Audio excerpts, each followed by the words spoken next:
My grandmother, Elizaveta Petrovna, was born in 1910 in the village of Sumarokovo, Kostroma region. She remembered her parents poorly as they died of cholera when she was not even 4 years old.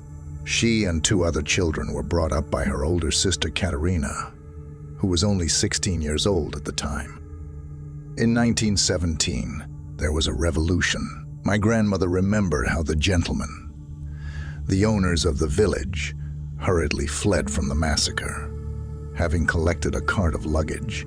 Although the peasants in the village were dark, but they knew the habits of the gentlemen very well. So the day after their escape, they were already searching the house of the gentleman for hidden valuables. The whole village, as if by conspiracy, abandoned its business and spent the whole day dismantling the house brick by brick in search of the treasure.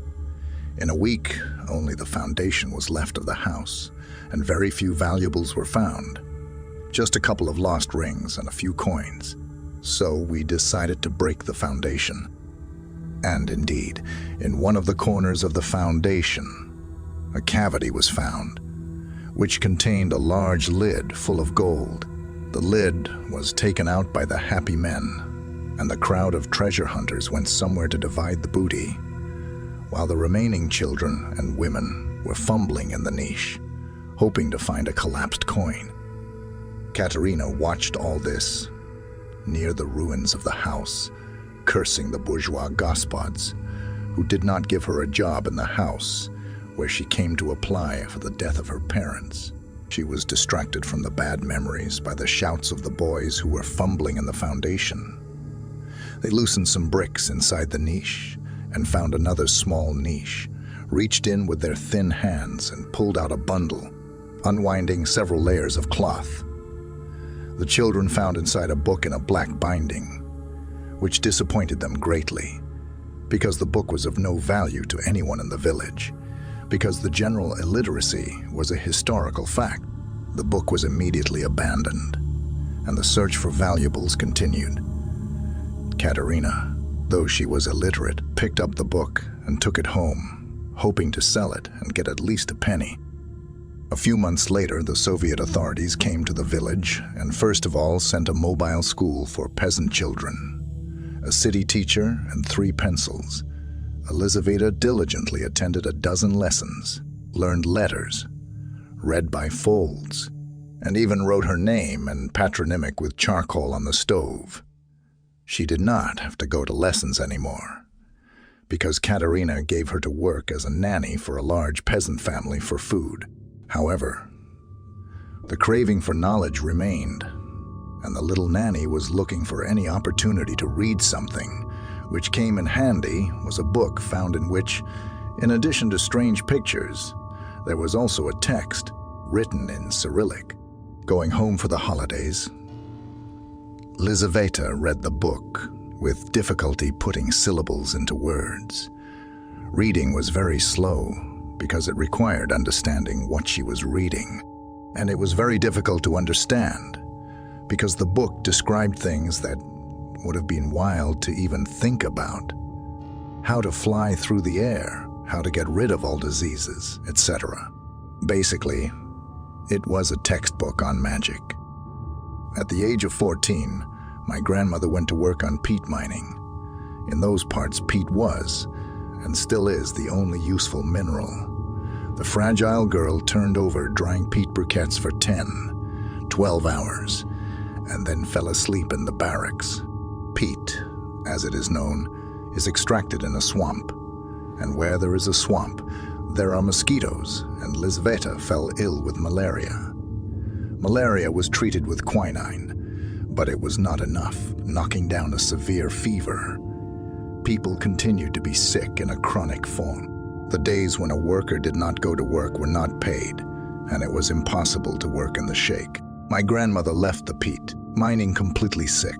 Katerina, seeing her sister on the threshold of the house with a meager salary in her hands, promised to kick her out of the house. With a meager salary in her hands, promised to kick her out of the house.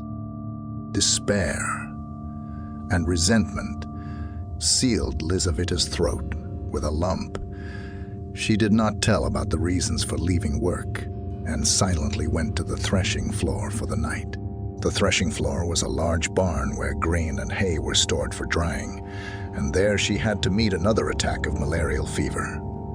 As she lay there shaking, my grandmother remembered a recipe from a book called Cure for All Diseases and decided to try it out. It wouldn't be any worse. The first thing to do there was to take food and divide it into 77 equal parts. And as there was no food, she began to crawl around the threshing floor in search of waking grains.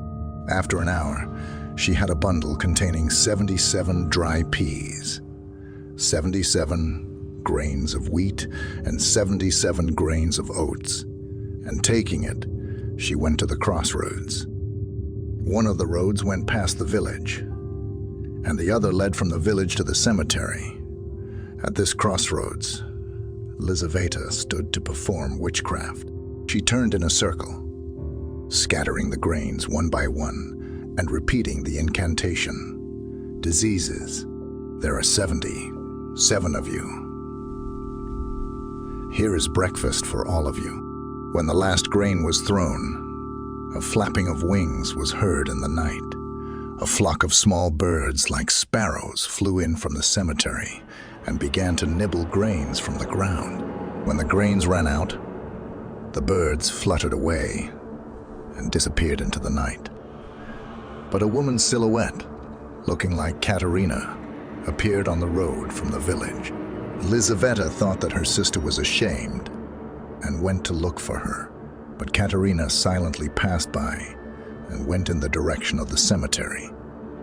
As soon as they missed each other, the malarial attack stopped abruptly, and the girl decided to follow her sister. Katerina occasionally had chicken blindness. Lizaveta decided that she simply did not see her. They stopped at the cemetery fence. Katerina pointed her finger at the slab above the old bar grave and began to shout, "What are you doing? You wretches, you have no shame," and other things in the same vein. Looking at the grave, Lizaveta saw that on the big bar's gravestone, illuminated by the moon, some boys were tumbling and dancing. "Lizka, what are you standing there for? Go and chase the brats away," angrily commanded the elder sister. Lizka realized that Katerina saw everything perfectly well, but suddenly, resentment again constricted her throat, and she went away without a word. It's a good thing I didn't talk to her, because it wasn't Katerina, and it was not children dancing on the grave, but devils, my grandmother explained to me.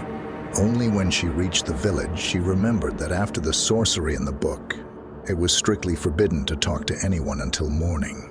So, almost by accident, having fulfilled the necessary conditions, my grandmother got rid of malaria forever, and she had no other diseases at that time. Telling me this story, she added that, thanks to this case, her hand became light, which was repeatedly confirmed during the war when she worked as a hospital nurse. And even though I was small, I was surprised at how quickly the wounds and bruises treated by my grandmother's hand healed. Strangers began to come to Katerina with a request to sell the book. It lasted for a long time, up to the 50th year. But Katerina already knew that the book has a big price and was afraid to be cheap. How they knew about the book, one could only guess. A total of 7 people came at different times, and the last ones came as a couple, a man and a woman. They told Katerina, "Your husband will die soon. You will be alone, and you need to arrange your children in life. The last chance you have, sell the book. We will give a good price." But she didn't believe them and wouldn't sell it. Her husband really died soon, and the book disappeared during the funeral. When they went to the cemetery, they forgot to lock the door. Elizaveta Petrovna lived until she was 95 years old. She was sick, a lot, but she did not want to repeat witchcraft. She was a pious person and turned directly to God for everything she needed.